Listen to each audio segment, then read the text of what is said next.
Okay, today I want to talk to people about used vehicles, how to buy them and how not to buy them. How to buy them. Take your time, do your research, try to learn as much about the vehicle you're looking for. Make sure it's in your price range, your budget, and most importantly, if you buy in off the street or anywhere else, negotiations sometimes can come in your favor as long as you have a certain amount of money that makes sense. Like, don't call somebody with a $10,000 car and you got $2,000. Like, come on now, let's be real. What not to do when buying a car: never ever, in my opinion, buy a car that you cannot start up, you cannot drive.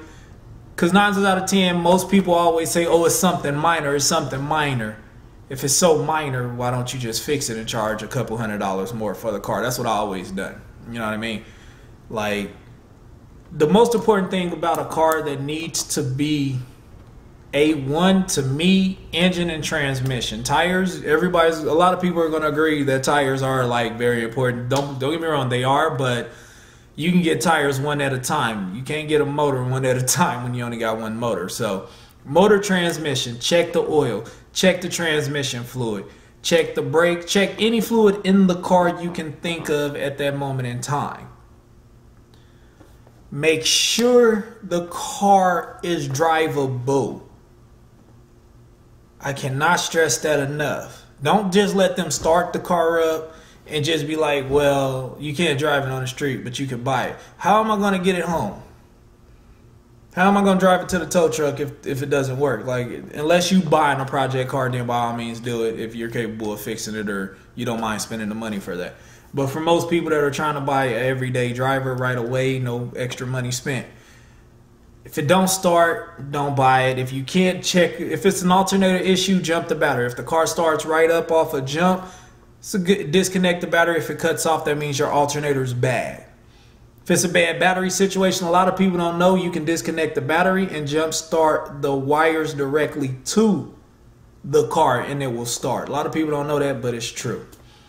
Don't buy a car just because it has a nice paint job and nice rims and the motor is making a knocking noise. I've seen so many people driving these luxury cars, motors thrash, but it has nice rims on it. That's all most people care about. Get out of that myth. It's ridiculous. You can always paint a car and stuff. Okay. What else we got here? Go through the car and make sure it's what you want. A lot of people overlook. I learned this even as a younger man back in the day, long time ago, but make sure it's a spare tire, make sure it's a jacket, make sure it's a lug nut cracker. If you ain't got the lug nut / crowbar in the car, what good is it when you have it a couple months, you catch a flat on the freeway, you got no jack, no spare, no nothing. Check to make sure it's there. It's not a deal breaker, but it's nice to know if you have that.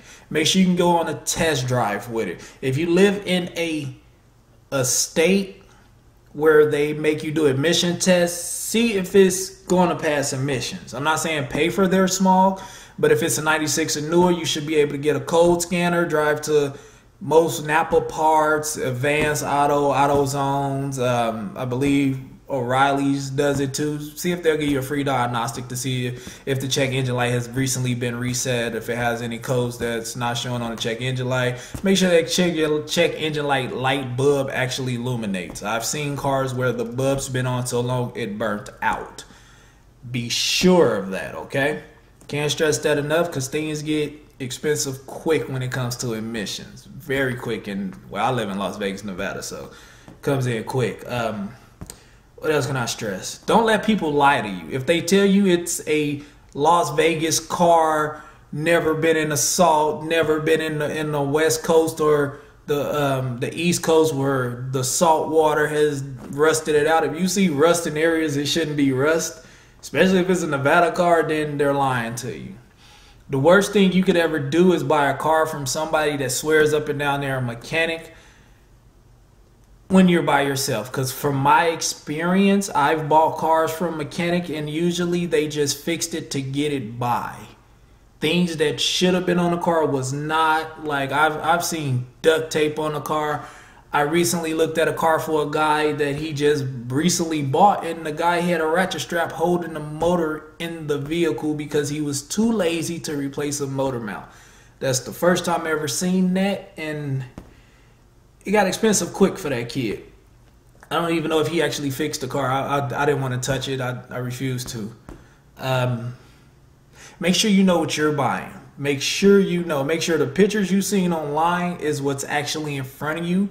Ask them questions about the car that the owner of the car should know. If they start to stumble and everything, then they're lying. When you buying a car from somebody, make sure it's their car.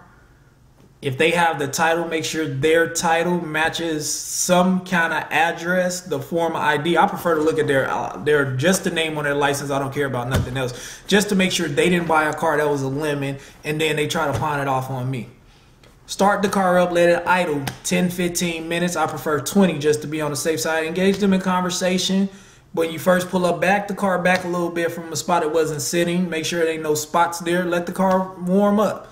Usually fluids that get warm seem to leak a lot quicker. Make sure you check that out.